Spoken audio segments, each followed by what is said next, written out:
Hari ini saya akan membagikan tentang pencobaan mendatangkan kebaikan. Hari ini kebetulan saya punya kesempatan untuk berbicara bagi para leaders Tangan Pengharapan dari seluruh Indonesia. Ada yang dari Nias, Mentawai, Kalimantan Barat, Halmahera, Papua, dari berbagai titik di Papua, dari NTT, Timur dan Sumba, dan juga dari Jawa Tengah dan juga yang ada di Jakarta. Beberapa tim di Jakarta ada di sini. Sebuah sukacita bisa ketemu mereka 1 tahun sekali ya.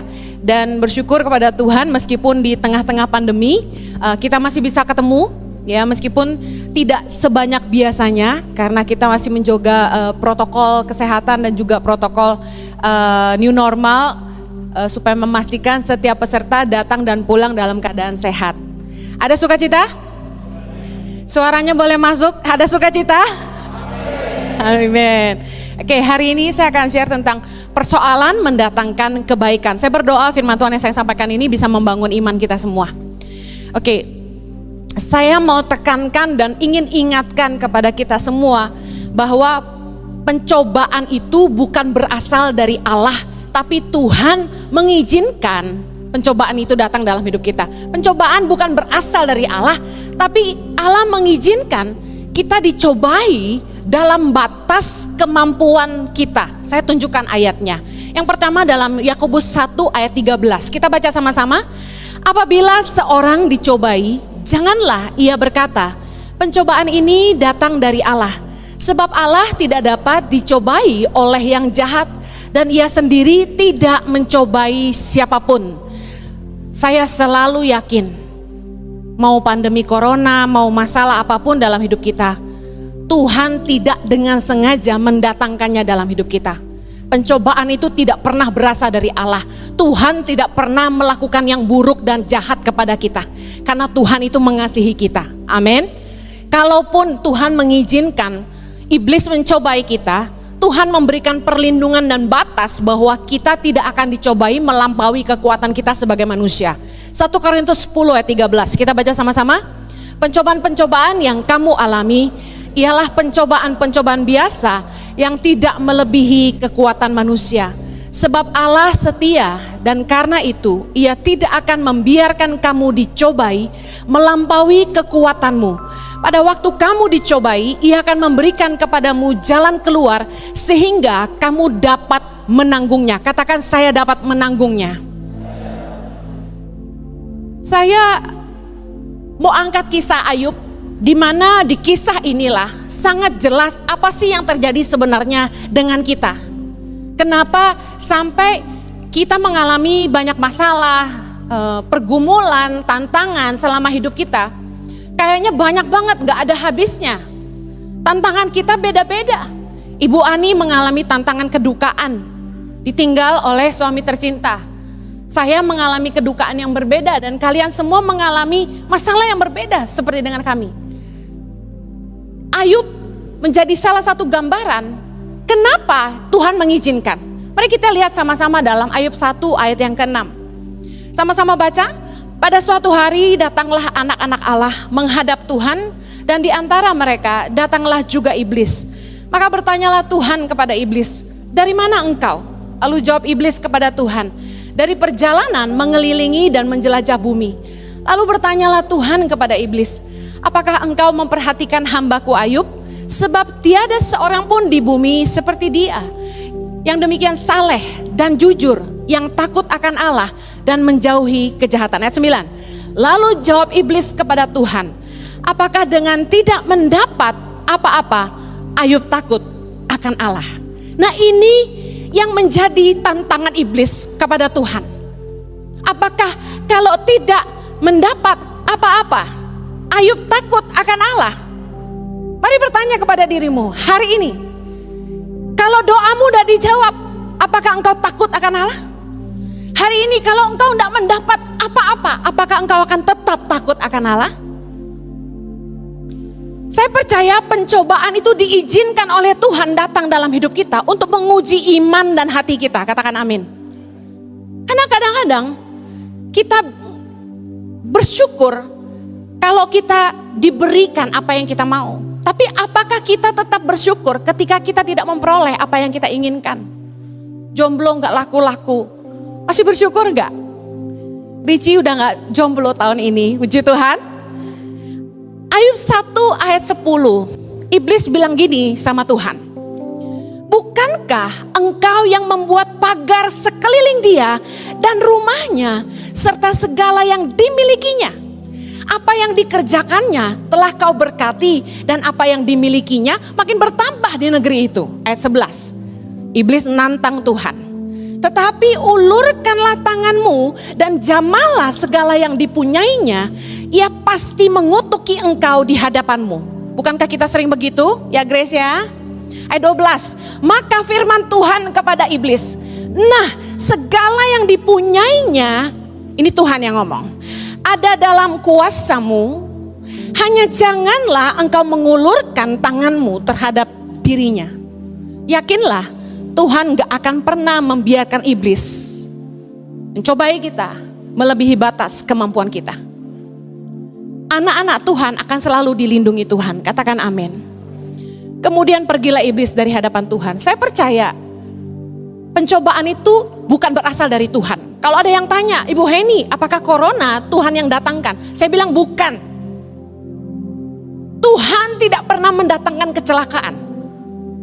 Tapi Tuhan mengizinkan kita diuji. Supaya kita mengerti seberapa murni hati kita mengasihi Tuhan. Apakah kita sungguh-sungguh punya iman? Iblis nantang Tuhan dan apa yang iblis sampaikan ini, itu benar. Karena kebanyakan kita cuma mau pujian tapi tidak mau ujian. Banyak dari kita mau berkatnya tapi tidak mau menghadapi tantangannya. Tuhan mengizinkan kita diuji tapi iblis yang mencobai. Di Alkitab ini dalam terjemahan bahasa Indonesia, kata yang dipakai itu pencobaan. Tapi sebenarnya di beberapa ayat dalam bahasa aslinya tuh digunakan dua kata. Temptation, yaitu pencobaan, dan test, ujian. Yang dari Tuhan, yang diizinkan Tuhan adalah ujian, test. Tapi yang dari iblis adalah temptation, pencobaan. Makanya Yesus mengajar kita dalam doa Bapa kami, jauhkanlah kami dari segala pencobaan. Artinya apa? Supaya iblis jangan sampai mencoba kita. Saya ingin kita uji hati kita sendiri. Ketika iman dan ketaatan kita diuji kepada Tuhan oleh iblis, ya, apakah kita benar-benar masih bersyukur sama Tuhan kalau doa kita nggak dijawab? Apakah kita tetap percaya sama Tuhan kalau kita nggak diberkati? Saya mau bilang ini nggak gampang. Apakah kita tetap bersyukur waktu hidup kita pas-pasan? Saya ingin mengingatkan ada 5 hal yang Tuhan ingatkan. Reaksi kita di tengah-tengah pergumulan. Waktu pencobaan itu diizinkan terjadi dalam hidup kita. Ketika kita harus menghadapi padang gurun. Ketika kita harus menghadapi kesusahan, kesulitan, ujian, masalah. Ada peringatan yang Tuhan berikan. Mengacu kepada pengalaman Tuhan bersama bangsa Israel. Ada 5 hal yang Tuhan ingatkan dalam 1 Korintus 10 ayat 1-13. Kita gak akan baca semua. Yang Tuhan ingatkan, yang pertama, judul perikopnya 1 Korintus 10 1-13 itu gini. Israel sebagai suatu peringatan. Oleh karena itu kita harus ingat-ingat pesan Tuhan dari pengalaman Tuhan dengan bangsa Israel. Hal pertama yang kita harus ingat ketika menghadapi pergumulan, nomor 1, jangan berbuat jahat. 1 Korintus 10 ayat 6 bilang gini, supaya jangan kita menginginkan hal-hal yang jahat seperti yang telah mereka perbuat. Ketika kita menghadapi masalah, tantangan untuk berbuat jahat itu ada. Saya kasih contoh. Ketika duit kurang, ketika uang pas-pasan, lalu ada kesempatan untuk mencuri. Saya yakin, kadang-kadang maksud hati tidak niat mencuri. Maksud hati tidak niat menipu. Tapi butuh. Firman Tuhan ingatkan, di tengah-tengah masa ujian, jangan sampai kita berbuat jahat. Itu peringatan yang pertama. Ketika kita sedang diuji, keputusan apapun yang kita mau ambil, contoh diputusin pacar. Pacar itu selingkuh. Kita diuji kan? Apa reaksi kita? Jangan berbuat jahat. Artinya apa? Jangan balas kejahatan dengan kejahatan. Relakan. Tidak perlu disantet. Ada orang join bisnis sama kita, kerjasama. Lalu nipu. Kita diuji, kita sedang menghadapi ujian. Ingat firman Tuhan, peringatan. Jangan berbuat jahat. Gak usah balas kejahatan dengan kejahatan. Relakan. Belajar dari Ishak waktu dia gali sumur, direbut oleh bangsa Filistin. Ishak relakan. Apakah Ishak jadi miskin? Tidak. Tuhan buat sumur yang digali Ishak dimanapun berbual-bual. Saya mau kasih tahu, orang boleh curi apa yang menjadi bagian kita, tapi penyertaan Tuhan tuh tidak pernah pindah. Kalau sekali Tuhan mengikutimu, 1000 orang direbah di kanan kirimu, saya mau kasih tahu, kamu akan tetap teguh berdiri karena Tuhan menyertaimu. Peringatan dalam menghadapi pergumulan yang kedua, jangan lari kepada Allah lain. 1 Korintus 10 ayat 7. Supaya jangan kita menjadi penyembah-penyembah berhala sama seperti beberapa orang dari mereka. Kadang-kadang waktu doa kita nggak dijawab-jawab, kita ngerasa gini, Tuhan ada nggak sih? Jangan-jangan gue salah nih percaya Tuhan. Mungkin kalian akan bilang gini, Ibu Heni aja yang imannya lemah, saya nggak pernah. Oh ya? Berapa kali waktu masalah datang kita carinya teman bukan Tuhan. Berapa banyak ketika masalah datang kita carinya orang lain dan bukan Tuhan. Penyembahan berhala berarti begini, kita menempatkan yang lain lebih dari Tuhan dalam hidup kita. Lebih ngandalin hamba Tuhan daripada Tuhan. Saya jujur udah berkali-kali ngomong, kalau lagi bergumul punya masalah, jangan curhatnya ke hamba Tuhan. Kenapa? Belum tentu dia peduli sama hidupmu dan belum tentu nasihatnya yang terbaik buat kamu. Apalagi banyak orang yang suka ngejar-ngejar hamba Tuhan, udah tahu hamba Tuhannya jaim masih dikejar juga. Boleh saya minta waktu ketemu untuk cerita masalah saya? Dia tahu nggak hamba Tuhan juga masalahnya banyak. Saya mau kasih tahu, saya dalam hidup saya nggak pernah curhat. Mau ke teman, mau ke hamba Tuhan. Kalau saya kesel, saya ngomong aja. Misalnya kesalnya sama siapa? Kesalnya sama Krista. Saya ngomong aja sama Krista. Kenapa kamu gini. Selesai masalahnya. Ngapain curhat? Kalau kamu curhat ke orang lain, beritanya udah beda lagi nanti nyampenya. Saya kesal sama Tina sama Lina di rumah. Saya ngomong sama mereka. Sehingga masalahnya selesai. Gak perlu lari-lari nangis-nangis ke orang. Pergumulannya berat sekali. Saya tiap kali punya masalah, saya lari ke Tuhan. Karena bagi saya gini, yang paling cinta saya cuma Tuhan. Yang paling ngerti saya cuma Tuhan. Yang mampu tolong saya cuma Tuhan. Kenapa lari ke manusia? Pelajaran dari bangsa Israel, ketika mereka menghadapi masalah di padang gurun, mereka bosan, mereka bergumul. Mereka malah sibuk kumpulin emas, bikin patung. Bukankah kita juga begitu? Saya gak tahu siapa berhala dalam hidup Anda. Tapi dengar baik, Allah kita Allah yang penjemburu. Di tengah persoalan, selalu datang sama Tuhan. Yang berikutnya yang ketiga, peringatan dalam menghadapi pergumulan, jangan tidak setia kepada Tuhan, kata firman Tuhan. 1 Korintus 10 ayat 8. Janganlah kita melakukan percabulan seperti yang dilakukan oleh beberapa orang dari mereka. Saya tuh kadang-kadang geleng-geleng. Kalau orang Kristen udah mulai curhat banyak masalah, kemudian saya bilang gini, kerja apapun tidak diberkati, hidupnya penuh dengan misteri, selalu banyak masalah. Saya bilang gini, kamu hidup dalam dosa ya? Selesai. Karena gini, firman Tuhan jelas, tangan Tuhan bukan kurang panjang untuk menolong, telinganya bukan kurang tajam untuk mendengar, tapi yang memisahkan engkau dan Allahmu adalah dosa-dosamu. Ada pasangan pacaran, berantem terus, berantemnya parah. Mau nikah tapi berantem terus. Ternyata ketahuan, udah kumpul kebo, gak jaga kekudusan.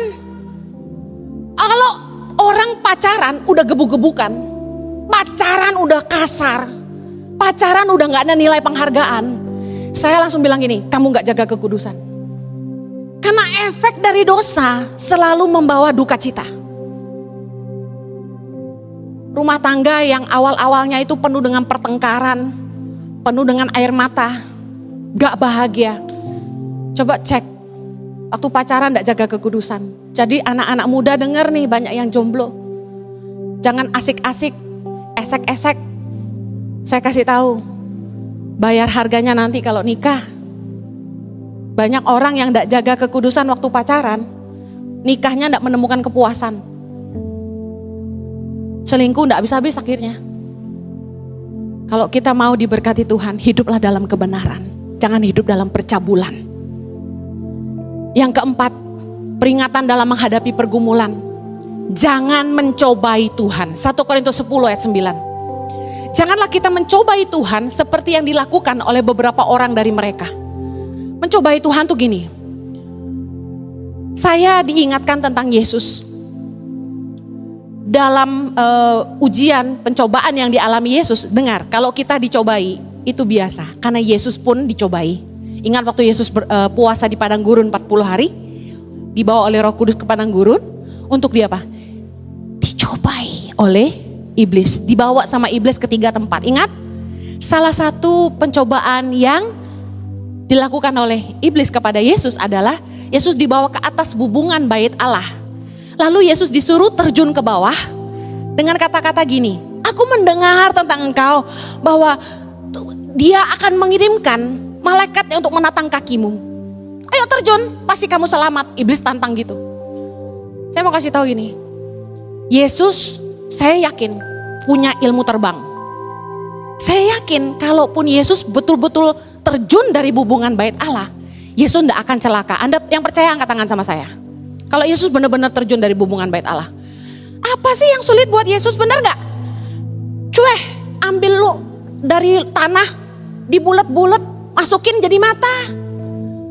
Yesus mau dijorokin dari tebing oleh orang banyak. Apa yang Yesus lakukan? Santai aja dia, jalan di tengah-tengah mereka, menghilang. Di tengah orang banyak Yesus hilang. Apalagi? Bagaimana? Jalan di atas air. Bayangin, Yesus bisa jalan di atas air, masa gak bisa terbang? Aduh, saya tuh berdoa karunia Yesus tuh turun ke saya gitu loh. Bisa jalan di atas air.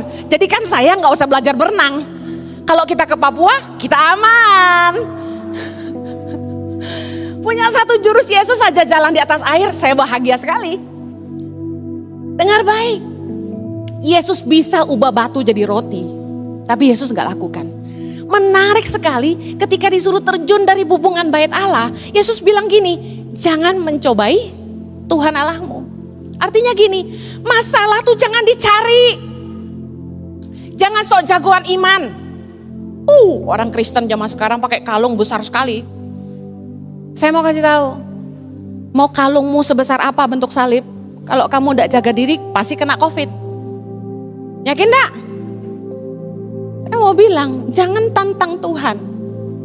Ada yang menyepelekan protokol kesehatan, ada yang menyepelekan larangan pemerintah untuk tidak menjalankan ibadah. Tahu kan kecaman-kecaman orang-orang Kristen Farisi? Mana imanmu? Masa baru COVID aja udah gak ibadah? Cari Tuhan dong. Saya kasih kabar teman-teman, ada yang berani pergi onsite khotbah, kena corona. Jangan main-main, jangan mencobai Tuhan, ikuti aja aturan. Ada amin? Kalau kita lagi diuji, jangan malah mencobai. Jangan sok-sok nantang Tuhan. Tuhan, kalau engkau tidak bantu aku bayar hutangku, aku bunuh diri. Aku kalau jadi Tuhan bilang gini, bunuh diri aja. Jangan mencobai Tuhan. Tuhan, kalau umur 30 ini udah kawin-kawin, aku mati aja. Kira-kira kawin gak? Nikah sama kawin beda saudara. Udah, kalau lagi di pergumulan, jangan mencobai Tuhan. Udah tahu beda agama, udah tahu karakternya parah, udah tahu gak kenal dalam-dalamnya, udah tahu dia gak punya kerja. Kamu nekat demi cinta. Jangan mencobai Tuhan. Di tengah-tengah namanya pergumulan cari pasangan, jangan sembarangan. Jangan mencobai Tuhan. Nanti Tuhan sanggup menyelamatkan kami dalam pernikahan. Ngimpi aja lo, pendeta aja banyak yang cerai. Jangan macam-macam. Peringatan dalam menghadapi pergumulan. Poin yang kelima, jangan bersungut-sungut tapi bersyukur. 1 Korintus 10 ayat 10 bilang, janganlah bersungut-sungut seperti yang dilakukan oleh beberapa orang dari mereka. Aduh, bangsa Israel itu terkenal di padang gurun itu cuma satu, sungut-sungut. Keterlaluan. Tahu nggak sungut-sungutnya mereka apa? Mereka bilang gini, dalam Keluaran 14 ayat 12. Bukankah ini telah kami katakan kepadamu di Mesir? Marahin Musa. Kayak kalian gini marahin saya ceritanya. Bukankah ini telah kami katakan kepadamu di Mesir? Janganlah mengganggu kami. Dan biarlah kami bekerja pada orang Mesir. Sebab lebih baik bagi kami untuk bekerja pada orang Mesir daripada mati di padang gurun ini. Wih, Musa diamukin rakyat segitu banyaknya. Makanya Musa frustasi. Saya mulai ngerti jadi pemimpin itu tidak mudah. Frustasi bos. Punya bawahan tidak menghargai. Makanya Yesus sampai bilang gini. Memang nabi itu tidak dihargai di rumahnya sendiri. Cuma dihargai di mana-mana. Makanya kita lebih senang kemana-mana daripada di rumah sendiri. Haleluya. Bilangan 14 ayat 3 bilang gini. Mengapakah Tuhan membawa kami ke negeri ini supaya kami tewas oleh pedang dan istri serta anak-anak kami menjadi tawanan? Bukankah lebih baik kami pulang ke Mesir? Kalau saya jadi Tuhan ya, bangsa Israel ini gue pites juga. Tapi benar ya, kebanyakan dari mereka tidak masuk tanah perjanjian kan? Saya bisa ngerti, tau gak? Kenapa ngerti? Kesel lah Tuhan sama orang-orang yang gak tahu diri. Di Mesir itu mereka itu sengsara. Di Mesir itu mereka disiksa.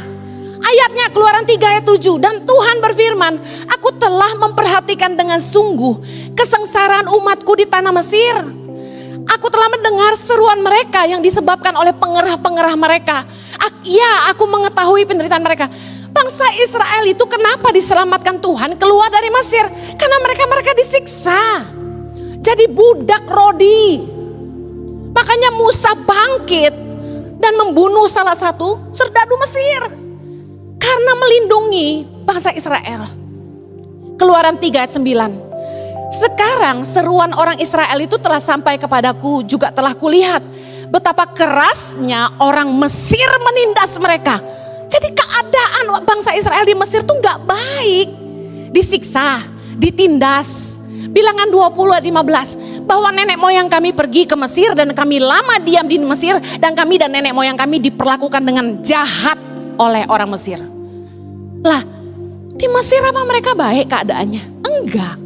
Tapi mereka bilang sama Musa, lebih baik kami kerja pada orang Mesir daripada mati di padang gurun. Padahal apa sih kesusahan mereka di padang gurun? Ya ampun, ya ampun. Secara waktu, tahukah bangsa Israel itu menderita di Mesir 430 tahun. Bandingannya 10%. Mereka cuma sengsara di padang gurun 40 tahun. Di 40 tahun mereka di padang gurun itu tidak ada apa-apanya dibandingin penderitaan mereka 430 tahun di Mesir. Di padang gurun mereka susahnya apa coba? Makanan terbatas, mana dan burung puyuh. Bosan juga ya, betul nggak? Berapa banyak kita yang mulai bosan? Gini-gini terus, nggak kaya-kaya gue. Too much complaints. Kita banyak kali mengeluh dengan keadaan kita. Nggak ada bersyukurnya.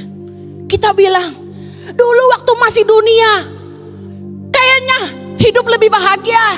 Bebas bikin apa aja. Bisa nipu orang kita jadi kaya. Ikut Tuhan kita menderita. Harus taat firman Tuhan, jaga kekudusan. Aduh, jadi orang Kristen cemen juga. Saya mau kasih tahu. Keluhan-keluhan kita itu nggak masuk akal. Kok jadi budak dosa lebih bahagia daripada merdeka di dalam Allah? Sementara di padang gurun, Tuhan menyertai mereka dengan tiang awan, tiang api. Tuhan menyertai mereka dengan burung puyuh dan mana roti. Roti mana tuh pasti enak banget, saya kan suka roti. Mana tuh pasti roti terbaik di dunia. Bayangkan, gak ada rasa syukurnya. Kasut yang mereka pakai di kaki mereka tidak jadi rusak. Pakaian mereka tidak jadi rusak. Betapa setianya Tuhan menyertai mereka. Ketika mereka harus berperang melawan bangsa-bangsa yang mereka hadapi selama 40 tahun itu, Tuhan menyertai mereka. Bangsa lain selalu kalah. Tapi tetap bangsa Israel mengeluh. Saya mau tutup dengan ini. Mengapa sih Tuhan mengizinkan kita mengalami pencobaan? Yang pertama, untuk merendahkan hati kita. Supaya kita itu belajar mengandalkan Allah. Kadang-kadang kita tuh terlalu sombong. Berpikir kita hebat. Berpikir kita jagoan. Ulangan 8, ayat yang kedua dan ketiga. Kita baca sama-sama. Ingatlah kepada seluruh perjalanan yang kau lakukan atas kehendak Tuhan Allahmu. Di padang gurun selama 40 tahun ini. Dengan maksud merendahkan hatimu. Dan mencobai engkau untuk mengetahui apa yang ada dalam hatimu. Yakni apakah engkau berpegang pada perintahnya atau tidak. Jadi ia merendahkan hatimu, membiarkan engkau lapar dan memberi engkau makan mana yang tidak kau kenal dan juga tidak dikenal oleh nenek moyangmu, untuk membuat engkau mengerti bahwa manusia hidup bukan dari roti saja, tapi manusia hidup dari segala yang diucapkan Tuhan. Padang gurun mengajar bangsa Israel. Masalah mengajar kita supaya kita belajar rendah hati dan mengandalkan Tuhan. Saya percaya masa COVID-19 ini, masa pandemi ini telah mengajar kita satu hal. Kita pikir kita akan kekurangan. Kita pikir kita akan susah. Tapi bukankah Tuhan setia? Saya sudah cerita ini di beberapa khotbah saya. Dulu dengan sok gagah perkasa, saya terima jadwal undangan khotbah kemana-mana sampai gak ada berhentinya. Sampai kelelahan sendiri. Sampai sakit sendiri, masuk rumah sakit karena pinggang. Kena karena ngangkat koper terlalu berat. Saya dibilang sama suami saya, kalau kamu tidak terima pelayanan, nanti yayasan kekurangan dana. Jadi kamu harus bantu saya jualan merchandise kemana-mana. Sok pahlawan kami berdua. Pahlawan kesiangan, khotbah terus. Pagi siang malam. Pagi-pagi saya udah cantik. Udah dandan. Staf doa saya lagi make up. Masih ingat teman-teman? Pergi khotbah. Pulang, makan siang sebentar, jalan lagi. Nanti malam, khotbah lagi.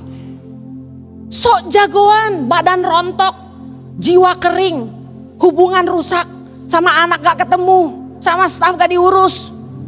Hancur berantakan sebenarnya semuanya. Tapi sok jadi heroik. Nanti uang yayasan gak cukup, pergi. Dengan satu motivasi, yang salah. Kita pikir kita bisa nolong Tuhan. Padang gurun mengajar kami, ketika pandemi datang, pelayanan terhenti, tidak bisa jualan lagi. Apakah kita susah?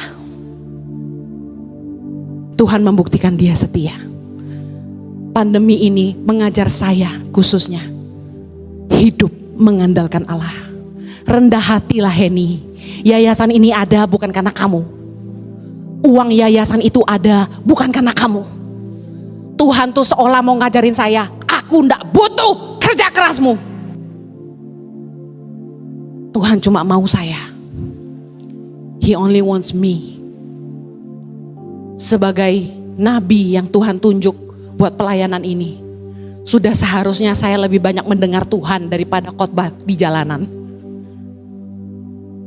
Saya akhirnya mengerti kehendak Tuhan justru di masa sulit ini. Padang gurun mengajarkan kita untuk rendah hati. Bukan karena kita hebat, bukan karena kita bisa kita ada hari ini. Tapi semua karena Tuhan. Dan karena pandemi gak ada jalan lain selain hidup mengandalkan Tuhan. Tapi bukankah hari ini kita baik-baik saja? Bukankah Tuhan kita luar biasa? Katakan haleluya. Saya mau bilang gini, apa sih masalah kalian? Apa sih pergumulan kalian? Apa sih kesusahan kalian? Mungkin masalah kalian beda dengan saya. Tapi firman Tuhan ini, Tuhan ingatkan untuk saya sampaikan. Lukas 18 ayat 7-8. Baca sama-sama. Tidakkah Allah akan membenarkan orang-orang pilihannya yang siang malam berseru kepadanya? Dan adakah ia mengulur-ngulur waktu sebelum menolong mereka? Aku berkata kepadamu, ia akan segera membenarkan mereka. Akan tetapi jika anak manusia itu datang, apakah ia mendapati iman di bumi? Dengar baik, pencobaan itu cuma ujian kepada iman kita.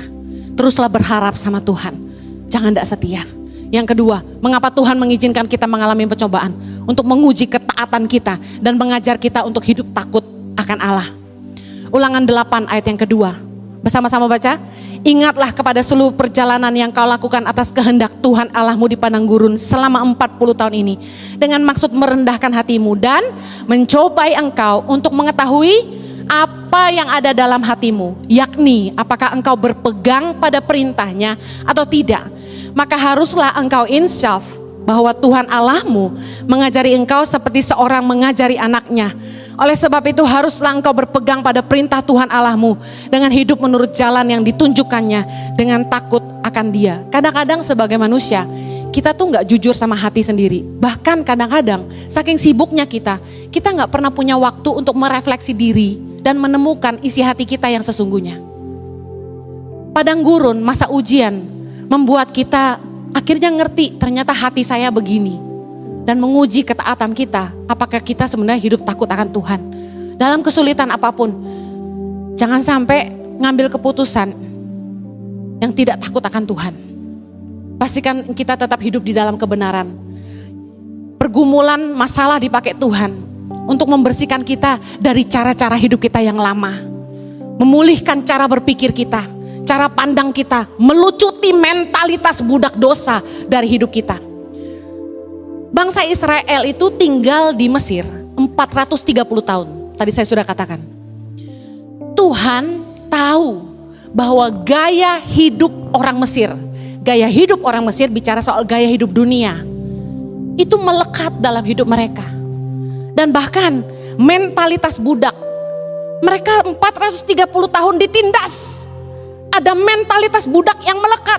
Bicara soal apa? Mentalitas budak dosa melekat dalam hidup kita ketika kita hidup di dunia. Tuhan mengizinkan padang gurun datang dalam hidup kita. Pencobaan masalah datang, ujian datang. Supaya apa? Merontokkan Mesir dari hidup kita. Merontokkan mentalitas budak dosa. Merontokkan gaya hidup dunia dari hidup kita. Makanya firman Tuhan berkata, berubahlah oleh pembaharuan budimu. Jangan pernah jadi sama dengan dunia ini. Karena Tuhan mau kalau kita ikut Tuhan pakai cara hidup yang baru. Taat sama firman. Semakin cepat engkau taat dan merendahkan hatimu, masalahmu cepat selesai. Karena tujuan padang gurun itu diberikan cuma satu. Melucuti Mesir dari hidupmu. Yang ketiga, mengapa Tuhan mengizinkan kita mengalami pencobaan? Untuk mengajar kita supaya tidak tinggi hati dan melupakan Tuhan. Ulangan 8 ayat 11 bersama-sama. Hati-hatilah supaya jangan engkau melupakan Tuhan Allahmu dengan tidak berpegang pada perintah, peraturan dan ketetapannya yang kusampaikan kepadamu pada hari ini. Dan supaya apabila engkau sudah makan dan kenyang, mendirikan rumah-rumah yang baik serta mendiaminya. Dan apabila lembu sapimu dan kambing dombamu bertambah banyak, dan emas serta perakmu bertambah banyak, dan segala yang ada padamu bertambah banyak. 14, jangan engkau tinggi hati sehingga engkau melupakan Tuhan Allahmu yang membawa engkau keluar dari tanah Mesir, dari rumah perbudakan. Kecenderungan manusia itu selalu melupakan Tuhan di masa kelimpahan. Entah kenapa. Ayo jujur yuk, saya pun ngalami. Kayaknya ketika semua baik-baik aja dan tidak ada masalah, rasa nyaman itu membuat kita jauh dari hadirat Tuhan. Sifat manusia naturalnya itu gini, kalau susah baru ingat sahabat. Ada kan teman-teman yang gitu kan, kalau susah baru cari kita. Lupa sama teman di masa susah. Kalau udah kaya, goodbye my friend. Saya masih punya beberapa teman yang ketika susah carinya kita. Udah kaya, haleluya. Kebaikan dilupakan, tapi kesalahan diingatkan. Kebanyakan manusia tuh gini, ribuan kebaikan sirna oleh satu kesalahan. Betul gak? Saya pernah punya sahabat, akrab luar biasa, baik. Satu kali saja tegur dia, langsung hilang selamanya. 1000 kebaikan itu sirna dengan satu kesalahan. Itu sifat manusia. Sudah hebat, lupa mendarat. Kebanyakan orang kalau udah kaya, sombong, tengil, belagu, sok tahu. Makanya ada istilahnya OKKB. Orang kaya baru. Jangan pernah tinggi hati. Ingat-ingatlah hari ini. Di saat kamu sedang melewati padang gurun, ketika kamu belum duduk di tempat yang bisa dikatakan nyaman dan semua serba berkelimpahan. Ingat-ingatlah hari ini. Supaya suatu hari nanti, ketika engkau diberkati dengan keuangan dan kelimpahan, engkau gak lupa sama Tuhan yang telah mengantarmu dengan setia dari tempat di mana engkau berada. Saya yakin hari ini dan apa yang ada di masa depan tidak akan pernah terpikirkan betapa luar biasanya Tuhan sanggup membawa kita ke tempat yang kita sendiri tidak pernah pikirkan. Amin. Yang terakhir, mengapa Tuhan mengizinkan kita mengalami pencobaan? Supaya kita mengalami kebaikan Tuhan. Ulangan 8 ayat 15. Dan yang memimpin engkau melalui padang gurun yang besar dan dahsyat itu, dengan ular-ular yang ganas serta kalajengkingnya dan tanahnya yang gersang yang tidak ada air. Ia membuat air keluar bagimu dari gunung batu yang keras. Dan yang di padang gurun memberi engkau makan mana yang tidak dikenal oleh nenek moyangmu. Supaya direndahkannya hatimu dan dicobainya engkau hanya untuk berbuat baik kepadamu akhirnya. Saya mau katakan gini, masa-masa susah itu masa-masa yang penuh kebahagiaan sebenarnya. Kenapa? Saya gambarkan dalam hubungan manusia aja. Waktu saya sama Jojo baru merintis hidup, sama-sama mulai dari nol. Nah, pacaran dan bangun keluarga dengan orang yang sama-sama mulai dari nol tuh asik. Kalau zaman sekarang carinya yang udah kaya, ya kan? Nah, kalau yang mulai merintis dari nol itu asik. Kenapa? Ada momen-momen bahagia yang kita bisa temukan dan tidak terlupakan. Contoh, dulu kami uangnya nggak seberapa. Kami cuma bisa beli nasi goreng kambing di kebun siri itu 1 bungkus berdua. Tapi indah dan nikmatnya luar biasa, tak terlupa. Sampai hari ini saya masih ingat rasanya. Betapa luar biasanya 1 bungkus nasi goreng kambing itu kami suap-suapan berdua. Waktu masih baru merintis keluarga, anak belum ada. Gaji maaf tidak seberapa. Kami itu dari muda memang orang yang sudah terpanggil pelayanan, jadi uang tuh enggak jadi ukuran. Saya percaya kalian juga sama.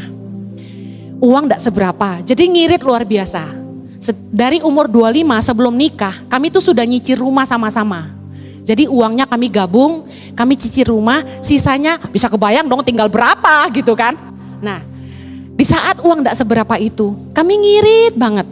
Makan apa adanya. Saya kemampuan masak terbatas. Akibatnya ya Pak Jojo sedikit menderita.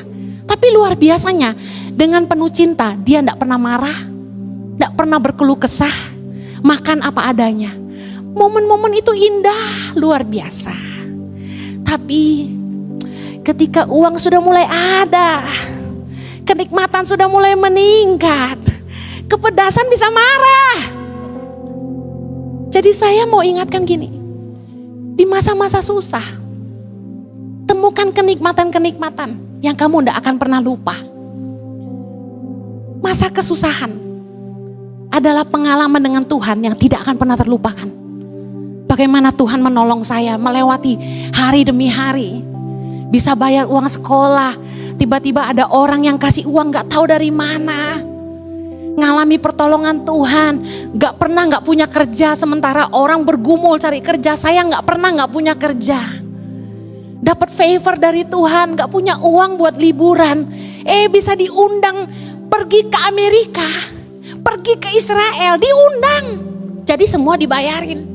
Dan ketika bisa duduk di pesawat yang mewah, kita kayak orang kampung lihat kanan kiri dan menikmati segala yang ada.